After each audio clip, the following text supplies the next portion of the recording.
नमस्कार, आप देख रहे हैं नेशन 24। बोकारो से एक खास खबर। नए साल के स्वागत में जय झारखंड मजदूर समाज के सेक्टर 9 कार्यालय में इस्पात कर्मियों और ठेका कर्मियों ने धूमधाम से 2025 को विदाई दी और 2026 का स्वागत किया। 31 दिसंबर को देर रात जय झारखंड मजदूर समाज के सेक्टर 9 कार्यालय में हर्षोल्लास का माहौल रहा। इस्पात कर्मियों और ठेका कर्मियों ने केक काटकर 2025 को विदाई दी और 2026 का स्वागत किया। सब ने एक दूसरे को केक खिलाया, सब परिवार शुभकामनाएं दी और प्लांट के लिए मंगल कामना की। झारखंड मुक्ति मोर्चा के केंद्रीय सदस्य व जय झारखंड मजदूर समाज के महामंत्री बीके चौधरी ने शुभकामनाएं देते हुए 2025 की खट्टी मीठी यादें ताजा की। उन्होंने कहा, कामगार भाइयों ने उत्पादन लक्ष्य हासिल कर कीर्तिमान बनाया, लेकिन कुछ दुर्घटनाओं में साथी खोए या अपंग हो गए। जवाबदेही पर आज कुछ नहीं कहूँगा, लेकिन याद रखिए, जान है तो जहान है। हमेशा सुरक्षा उपकरण इस्तेमाल करें और सावधानी बरतें। चौधरी ने 9 दिसंबर को सेफ्टी भवन पर ऐतिहासिक हल्ला बोल प्रदर्शन का भी जिक्र किया, जिसके बाद प्रबंधन ने सेफ्टी किट खुद देने का फैसला लिया। आज हम लोगों का हर वर्षों की भांति इस वर्ष भी जय झारखंड मजदूर समाज की ओर से इस यूनियन के प्रांगण में यूनियन समारोह करते रहे थे और आज भी किए हैं। इस समारोह के माध्यम से मजदूरों के बीच प्रबंधन को एक संदेश हम लोग देने का हर बार काम करते हैं कि 2025 में यूनियन की क्या उपलब्धि रही।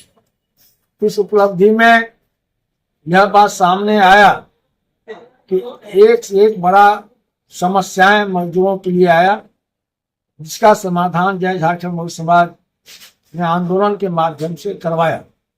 जैसे मेडिकल जांच के नाम पर 28 दिन बिठाने का काम किया गया था।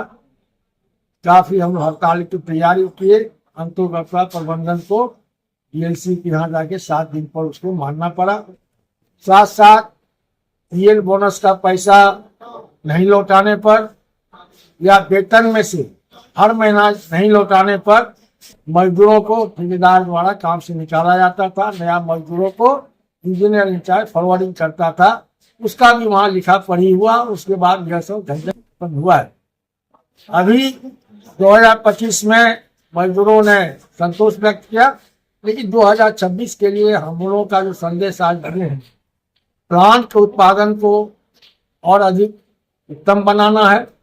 25 दुर्घटना के नाम पर बड़े ही शर्मनाक रहा है और यह दुर्घटना का कारण वर्तमान डीआईपी रंजन साहब से भी हम लोग परसों मिल करके और सेफ्टी भवन पर सेल के इतिहास में पहली बार सेफ्टी भवन पर किसी यूनियन ने इस तरह से हजारों के साथ प्रदर्शन किया होगा।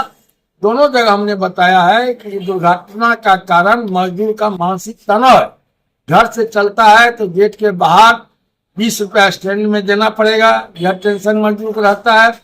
प्लांट जाएंगे तो फिर इस महीना जो हमारा पेमेंट मिला है, फिर ठेकेदार आकर के हमको तंग करेगा कि पैसा नहीं लौटाया।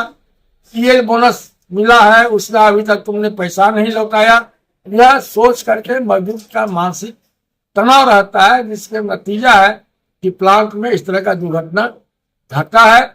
और हम लोगों ने प्रबंधन से कहा, इस मानसिक तनाव को सबसे पहले आप दूर कीजिए। यह हिसाब से हमने कहा है कि यह जो हैप्पी स्ट्रीट हो रहा है, इसका हम विरोध करते हैं। क्योंकि हैप्पी स्ट्रीट में हमको यह बताइए कौन चेहरा इसमें शामिल हो रहा है। इसमें गोरा चेहरा है या काला चेहरा भी है। गोरा काला का मतलब है कि शहर में रहने वाले बुद्धिजीवी है इसमें, कि काम करने वाले मजदूर भी इसमें है।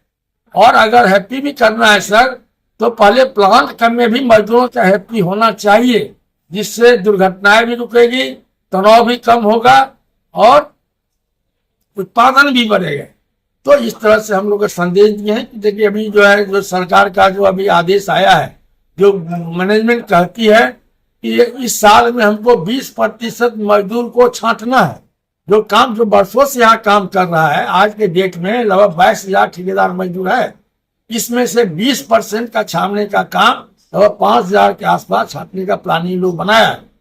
तो इतने सालों से काम करने के बाद अगर मजदूर यहाँ का मजदूर यहाँ कौन है, सब लोकल है, विस्थापित है, मूलवासी है, ये जाएगा कहाँ? उसका जमीन तो आपने ले लिया है, जो प्लांट नगर बना हुआ है। इसलिए हम लोग का लक्ष्य इस बार है, एक मजदूर को हम लोग यहाँ प्लांट से नहीं निकलने देंगे। जो भी पैसा लौटाने का प्रथा है उसको 100, जो हम लोग 70% लगभग बंद कर दिए हैं पैसा लौटाने की कहानी को, और उसको 26 में 100% पैसा लौटाने का जो मनी कट कहते हैं उस पर हम लोग रोक लगवाएंगे। रियल बोनस का पैसा हम लोग नहीं लौटने देंगे और उत्पादन को मन लगा के हम लोग करेंगे, प्लांट को डेवलप करेंगे, उत्पादन बढ़ेगा, मुनाफा बढ़ेगा, आसपास के क्षेत्रों का विकास होगा। यही संदेश हमने इस समय में दिए। धन्यवाद।